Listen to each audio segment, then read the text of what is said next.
For 8 years, Grace and I had been together, 5 of those as husband and wife.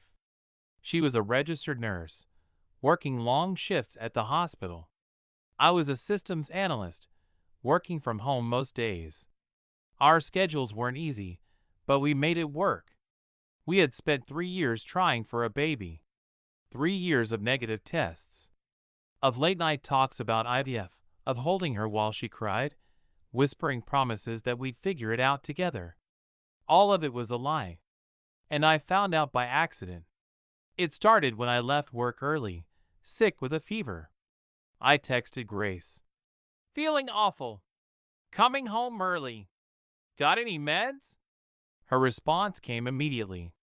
"Poor baby. Check my nightstand drawer. I keep the good stuff there." I was grateful at first. Grace always took care of me when I was sick. I got home, went to our bedroom, and pulled open the drawer. And then, there it was, a fresh pack of birth control pills. For a few seconds, I just stared at them, my fever haze clearing instantly. This had to be a mistake. Maybe they were old. Maybe she had forgotten about them. But when I picked up the package, I saw the refill date. 2 weeks ago. My mouth went dry. We had been trying for a baby for 3 years. She had cried in my arms, devastated every time we saw another negative test. She told me it was breaking her heart. We sat in a doctor's office together, listening to a specialist tell us about our options. And yet, here it was, proof that she had never been trying at all. I placed the pills back exactly as I found them, and walked out of the bedroom in a daze. I sat on the couch, staring at the floor, replaying every moment from the past few years. The late-night shifts. The red marks on her body she brushed off as bumping into hospital equipment. The lingerie I had never seen her wear. The way she sometimes turned away from me in bed, saying she was too tired. I had been so blind. I needed proof. So the next morning, I did something I had never done before. I installed a tracker on her phone. I told myself it was crazy, that I was just being paranoid. But deep down, I already knew. Her location stayed normal for most of the day. She left for work at 6:30 a.m., just like always. Arrived at the hospital right on time.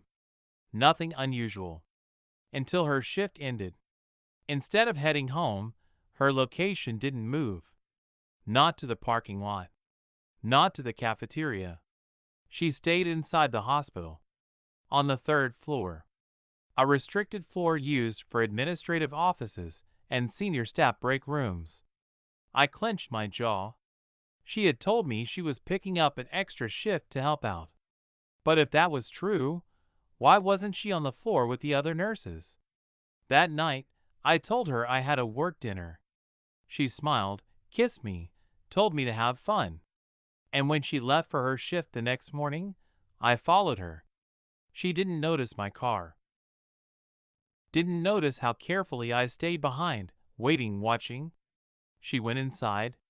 I parked and waited. Minutes passed. Then an hour. Her location still hadn't moved. I got out of my car and walked inside. Made my way through the halls. I shouldn't have done it. I should have turned around. But I had to know. I reached the 3rd floor, heading toward the staff break room. And that was when I heard it. A soft, breathy moan. I stopped in my tracks. A woman's voice. Grace's voice. My stomach twisted. I stepped closer, pressing myself against the wall. The door was cracked open. I looked inside, and what I saw ripped my entire world apart. Grace. Her hands gripping the table. And behind her, his hands on her hips, his body pressed to hers. My own goddamn grandfather. My 68-year-old grandfather. I didn't move. I didn't breathe. I just stood there, watching my wife with my own blood. My grandfather. The man who had given me marriage advice. Who had sat across from us at family dinners. Now here he was, with her. Grace moaned louder, clutching at his back, her voice breathless. I thought I would be furious, that I would explode. But I felt nothing. Nothing but cold, detached calculation. This wasn't the moment to act.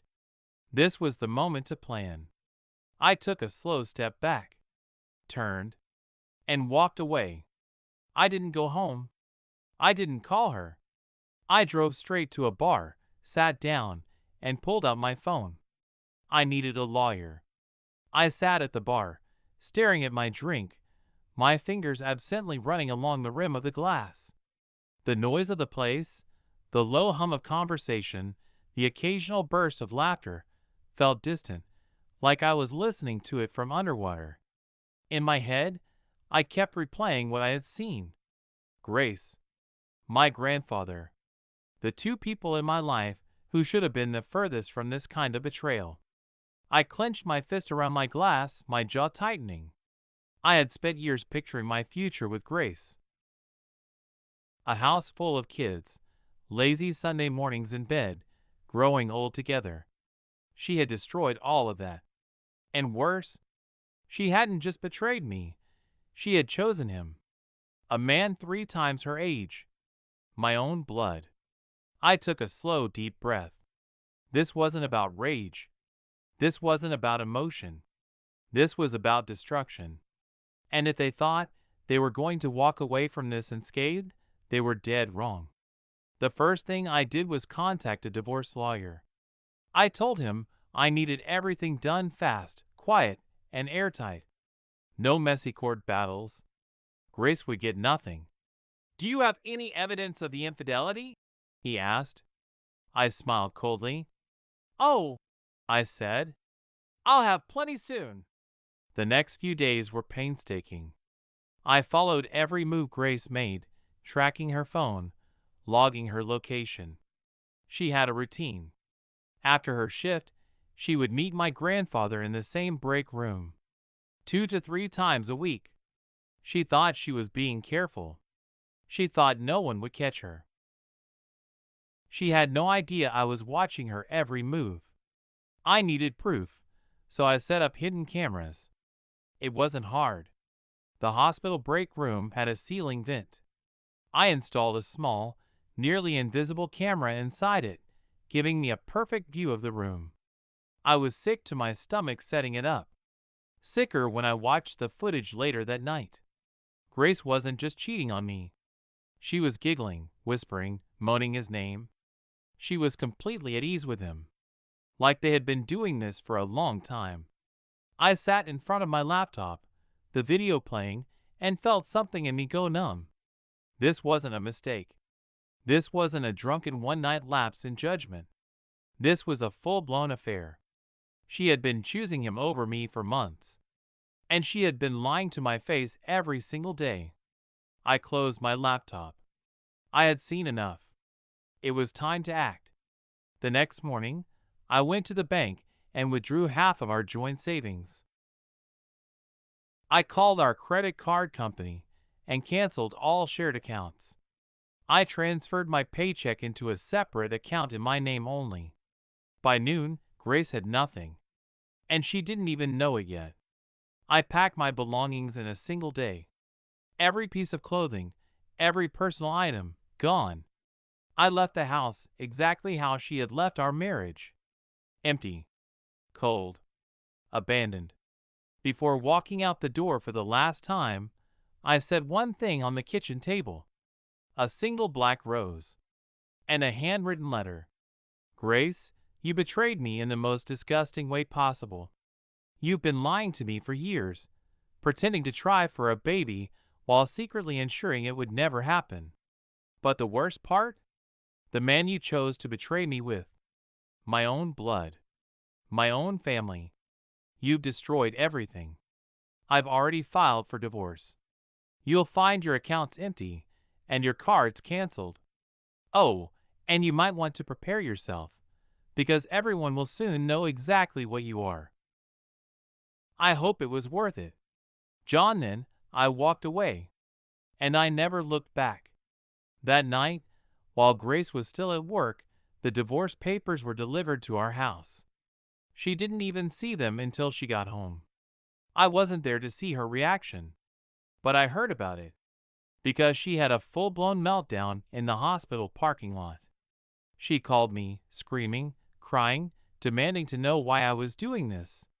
I listened for a few seconds. Then I laughed and hung up.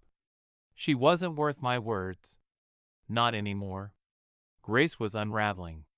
I knew she had found the divorce papers because she started calling me nonstop. My phone vibrated every few minutes. Calls, texts, voicemails. I didn't answer.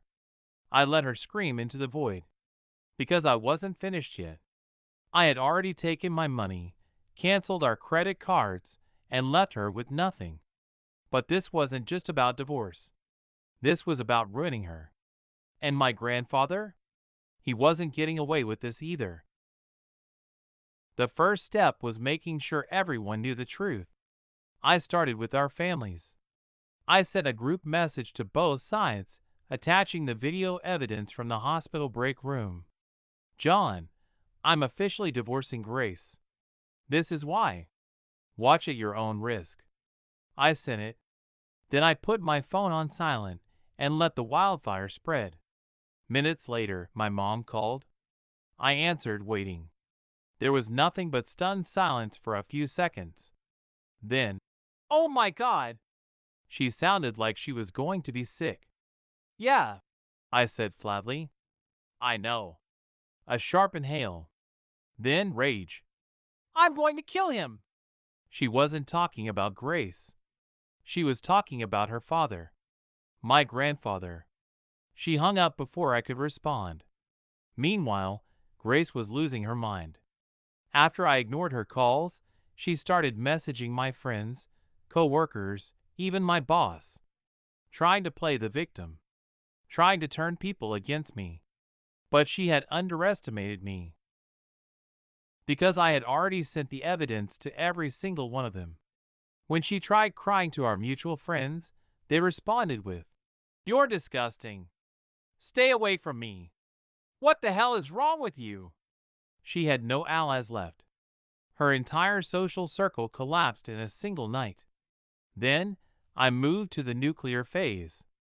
Grace worked at the hospital. My grandfather was on the hospital's board of directors. Their affair wasn't just immoral, it was a massive ethical violation. So I made sure the right people found out. I sent an anonymous complaint to the hospital's HR department, with photo evidence and video proof. Within 24 hours, both of them were suspended pending an investigation. Within a week, they were fired. Grace lost her career. My grandfather lost his position, his influence, and his reputation. They had both built their professional lives on credibility, trust, and respect. Now, they were nothing. Then came the final blow. My grandfather had been married to my grandmother for 40 years. She had no idea what he had been doing behind her back. So I showed her. I sat her down, played the video. She didn't say a word while she watched. Didn't cry. Didn't scream. She just stood up, walked to their bedroom, and started packing a suitcase. By the next morning, she had already filed for divorce. She left him with nothing, just like I had left Grace. A week later, I got a final call from Grace. I picked up, waiting. Her voice was hoarse, broken. "You ruined me." There was no anger left in her tone. No fight. Only despair. I leaned back in my chair, exhaling slowly. "No," I said coldly. "You ruined yourself." Then I hung up. And for the first time in months, I felt free. The aftermath, it's been 3 years since I erased them. I moved to a new city. Started fresh. I met an amazing woman, one who actually values me. We got married last year, and we just had a baby girl. The family I always wanted. And Grace? She disappeared. She tried to rebuild her life, but her name became poison. No one would hire her. No one would associate with her. Eventually, she left the state, running from her own shame. And my grandfather? He spent his retirement years alone, ostracized from the family. No wife. No job. No reputation. Everything he had built crumbled into dust. And I? I won.